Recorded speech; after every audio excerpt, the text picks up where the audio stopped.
खबर सामने आई है कि पाकिस्तान की निगरान हुकूमत ने पाकिस्तान के बदतरीन हालात देखकर भागने की तैयारी मुकम्मल कर ली है। और जो हमारी वजीर खजाना है इस वक्त शमशाद अख्तर के, जो पहले पाकिस्तान के स्टेट बैंक की चेयरमैन भी रही थी, स्टेट बैंक के वो गवर्नर भी रही थी, उन्होंने ना सिर्फ अब आकर बहुत बड़ा ऐलान कर दिया बल्कि उन्होंने कहा कि जी हमारे हाथ खड़े हैं। ये पीडीएम हुकूमत पाकिस्तान का जो बेड़ा गर्क करके गई है, पाकिस्तानी अवाम की जो चीखें निकलवा कर गई है, हमने अब पूरे तरीके से माहौल देखे, पूरे तरीके से हमने हालात देखे, हम किसी सूरत इन हालात को ठीक नहीं कर सकते हैं। उन्होंने वाज़ेह तौर पर यह कह दिया है कि हम किसी सूरत पाकिस्तानी अवाम को कोई रिलीफ फराहम नहीं कर सकते हैं, हम किसी सूरत कोई सब्सिडी नहीं दे सकते हैं, ना हम बिजली सस्ती कर सकते हैं, ना पेट्रोल सस्ता कर सकते हैं, ना गैस सस्ती कर सकते हैं, ना आटा सस्ता कर सकते हैं, ना चीनी सस्ती कर सकते हैं। हाँ, आने वाले वक्त में ये महंगे जरूर होंगे और उसमें भी हमारा कसूर नहीं है। पीडीएम हुकूमत ने जो आईएमएफ के साथ मुआहदे किए थे, ये सब उन्हीं का ही करके किया धरा है और उन्हीं की वजह से अब ये सूरत हाल हमें देखनी पड़ी है। और उन्होंने वाज़ेह तौर पर यह कह दिया कि जी हमने हथियार डाल दिए हैं, अब हमसे ये मुल्क नहीं संभाला जाता, अब हमारे पास एक ही ऑप्शन बचा है कि हम आने वाली हुकूमत को एक प्लान देके चले जाएंगे कि आपने इस प्लान से चलना है तो आप थोड़ा मुल्क को सर्वाइव करवा सकेंगे, वरना और कोई रास्ता नहीं है। बस हम प्लान दे के 90 दिन के अंदर अपनी ये निगरान हुकूमत खत्म करके हम पाकिस्तान की ये जो इतने बदतरीन हालात हैं इनको इन्हीं के हाल के ऊपर छोड़कर चले जाएंगे, क्योंकि हमारे पास अब मजीद कोई रास्ता नहीं बचा। और हालात पाकिस्तान के इस नहज के ऊपर पहुंच चुके हैं कि आवाम को ना घर में सुकून मिल रहा है, ना बाहर सुकून मिल रहा है। पेट्रोल मजीद 20 रुपए महंगा होने जा रहा है, बिजली का एक यूनिट 90 रुपए हो चुका है, 2 रुपए मजीद महंगा हो जाएगा। और इसी तरह जो अब आगे आने वाले हालात हैं वो किस तरह से बदतरीन होते जा रहे हैं, आज की इस वीडियो के अंदर मैं आपको बताऊंगा। डॉन न्यूज ने बड़ी तकलीफदेह खबर शाया की है। जंग अखबार के अंदर भी एक और खबर सामने आई है कि जिसे सुनकर पाकिस्तानियों को बड़ा दुख होगा, पाकिस्तानियों की परेशानी में इजाफा हो सकता है कि यार ये हमारे साथ ये मुल्क क्या कर रहा है, हमारे साथ इस मुल्क के अंदर जो हमारी हुकूमतें वो क्या कर रही हैं और हमारी जिंदगी मजीद कितनी और अजीरन होगी, हमारी जिंदगी मजीद कितनी और बुरी होगी, वो भी मैं आपको बताऊंगा। लेकिन थोड़ा सा मैं आपको ये भी बता देता हूँ नाज़रीन करामी कि डॉलर जो है अब उसकी आपने उड़ान देख ली है, पेट्रोल की उड़ान देख ली है, इसके हवाले से भी खबर सामने जो आई है वो भी मैं आपको बताऊंगा। मगर उससे पहले हम सबको अल्लाह तबारक व तआला के हुजूर गिड़गिड़ा कर ये दुआ करनी है कि हमारे पाक परवरदिगार हमारे हाल पे रहम फरमा, हमारे लोगों पर रहम फरमा, हमारे मुल्क के हालात के ऊपर रहम फरमा, हमारे मुल्क के हालात बेहतर कर और पाकिस्तान का अगला वज़ीर आज़म उस शख्स को बना के जिससे ये पाकिस्तान को बड़ी ज़्यादा मोहब्बत करती है और वो भी पाकिस्तान से बड़ी ज़्यादा मोहब्बत करता है। अगर आप भी हम सबके साथ मिलकर हमेशा की तरह इस दुआ में शामिल होना चाहें तो कमेंट सेक्शन में आमीन जरूर लिख दीजिएगा। और अगर अब तक आपने हमारे यूट्यूब चैनल को सब्सक्राइब नहीं किया तो जरूर कर लीजिए और बेल आइकन को प्रेस करना हरगिज़ मत भूलिएगा। मैं हूं शकील हैदर और आप देख रहे हैं आपका मोस्ट फेवरेट चैनल बगा फैक्ट्स। नाज़रीन ग्रामी, पाकिस्तान के अंदर ये निगरान हुकूमत आई है, इनको इतने ज़्यादा मुश्किल हालात देकर गई है पीडीएम हुकूमत के। इन्होंने ये अभी नई आई थी और इनकी अब चीखें निकलना शुरू हो गई हैं। जो हमारी वज़ीर ख़जाना है शमशाद अख्तर, पहले तो वो सामने नहीं आ रही थी, ये शोर मचाया जा रहा था मीडिया के ऊपर जी वो सामने नहीं आ रही हैं, वो पता नहीं डर गई हैं, पता नहीं खौफज़दा हो गई हैं, छुप गई हैं, परेशान हो गई हैं। लेकिन अब वो सामने आई है तो उन्होंने फिर पाकिस्तानियों को हकीकत बता दी है कि भैया मैं इसलिए सामने नहीं आ रही थी कि मैं आपको तकलीफ दे खबर नहीं बताना चाहती थी, लेकिन मैं आपको तकलीफ दे खबर बताने आई हूँ और वो खबर वाकई ही बड़ी तकलीफ दे, बड़ी चौंका देने वाली है। उन्होंने वाज़ेह तौर पर कहा है कि जी डॉलर 315 तक आज चला गया, ये 350 तक जाएगा। उन्होंने वाज़ेह तौर पर यह कह दिया अक्टूबर में पेट्रोल मजीद महंगा हो जाएगा, बिजली के जो बिल हैं उनके अंदर जो टैक्स हैं वो मजीद बढ़ जाएंगे और लोग अब जो बिजली के बिल पे नहीं कर रहे हैं तो टैक्स कलेक्शन नहीं हो रही है, जिसकी वजह से जो खसारा है पाकिस्तान का खसारा मजीद बढ़ जाएगा। और फिर इन सारी चीज़ों के बाद जो गैस है वो 60% महंगी करने का फैसला कर लिया गया, चीनी 300 रुपए किलो करने का फैसला कर लिया गया। ये तमाम तर सूरत हाल आपके सामने आ चुकी है और अब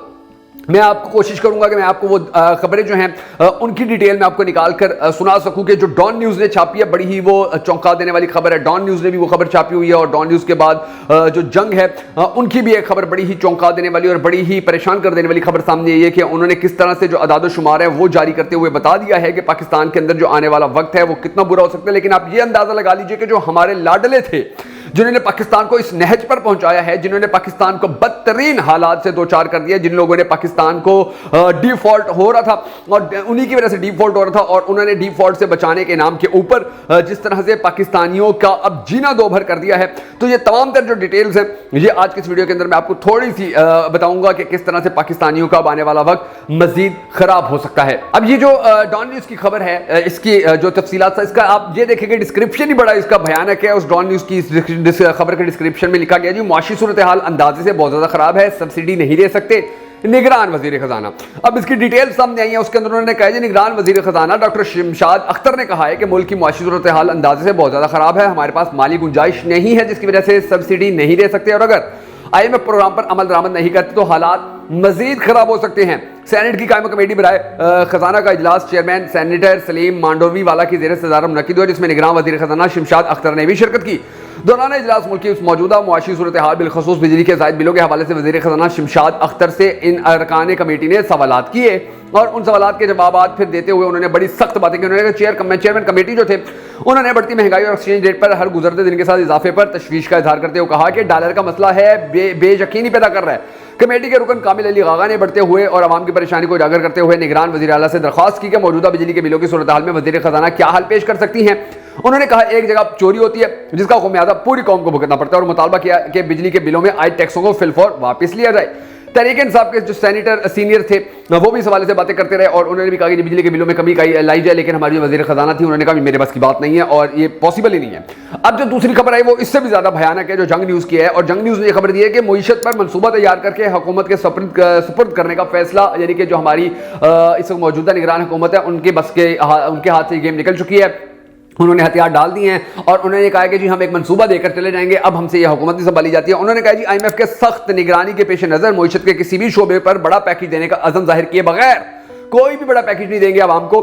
काबीना की कमेटी बराए बहाली मुईशत ने दरमियानी से तवील मुद्दती मनसूबा तैयार करके इसे आम इंतखाबात के नतीजे में तश्कील पाने वाली नई हुकूमत के सपुर्द करने का फैसला किया है। अब सवाल यह पैदा होता है कि आइंदा हुकूमत निगरान दौर में तैयार करदा प्लान पर अमल दरामद की पाबंद कैसे होगी। अगर आइंदा साल इलेक्शन हो भी गए तो नई हुकूमत गैर मुंतखब निगरान हुकूमतों के वज़ा करदा मनसूबे के बजाय अपने ही मुआशी मंशूर पर अमल करेगी। दरमियानी से तवील मुद्दती प्लान की तैयारी का यह फैसला निगरान वज़ीर ख़ज़ाना डॉक्टर शमशाद अख्तर की ज़ेर सदर काबीना कमेटी बराए मुआशी बहाली के मंगल को होने वाले पहले इजलास में किया गया। निगरान वज़ीर आज़म ने यह काबीना कमेटी तश्कील दी है जिसमें अहम वज़रा और ब्यूरोक्रेट्स शामिल हैं ताकि मुईशत की बहाली के लिए कलील, दरमियानी और तवील मुद्दती मनसूबे बनाए जा सकें। ये नाज़रीन गिरामी पाकिस्तान के हालात चल रहे हैं, ये पाकिस्तान के अंदर सिचुएशन चल रही है कि जिन लोगों के पास इस वक्त हुकूमत है वो भी परेशान है और वो सोच रहे हैं कि हम कैसे आवाम को रिलीफ दें, और जिन लोगों के ऊपर हुकूमत कर रहे हैं वो इन लोगों से ज़्यादा परेशान है और वो सोच रहे हैं हम कैसे बिजली के बिल दें, हम कैसे इतनी महंगी चीनी खरीदें, हम कैसे इतना महंगा आटा खरीदें, हम कैसे इतनी महंगी जो शख्रतनोश है वो खरीदें। तो ये जो सारे तोहफे हैं याद रखिएगा ये PDM हुकूमत के दिए हुए हैं। PDM हुकूमत जो बड़ी लाडली हुकूमत थी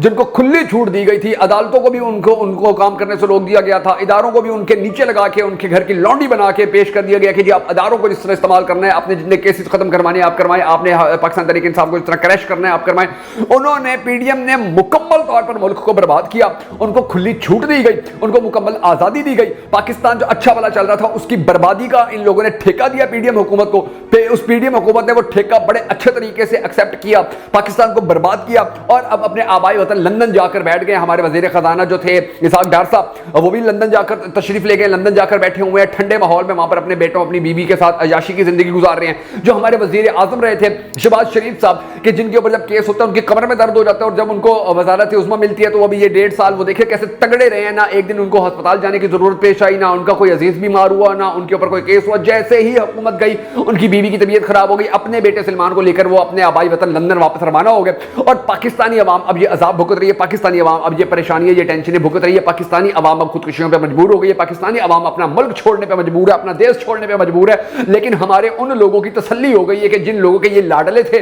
जो लोग इनको हुकूमत में लेकर आए थे, जिन लोगों ने इनको सपोर्ट किया था, जो लोग इनके साथ खड़े हुए थे और ये समझते थे कि ये कोई बहुत बड़े तीर मारने वाले लोग हैं और इन लोगों ने फिर पाकिस्तान का जो बेड़ा गर्क किया, अब पूरी पाकिस्तानी कौम उस एक तजर्बे का जो खुमियाजा है वो भुगत रही है और बद्दुआएं दे रही है, झोलियां उठा उठा के। खुदा गरत करे इन लोगों को जिन लोगों ने पाकिस्तान को इस मकाम तक पहुंचाया है। हम सबको अल्लाह तबारक व तआला के हुजूर दुआ करनी है कि हमारे पाक परवरदिगार हमारे मुल्क के हालात के ऊपर रहम फरमा।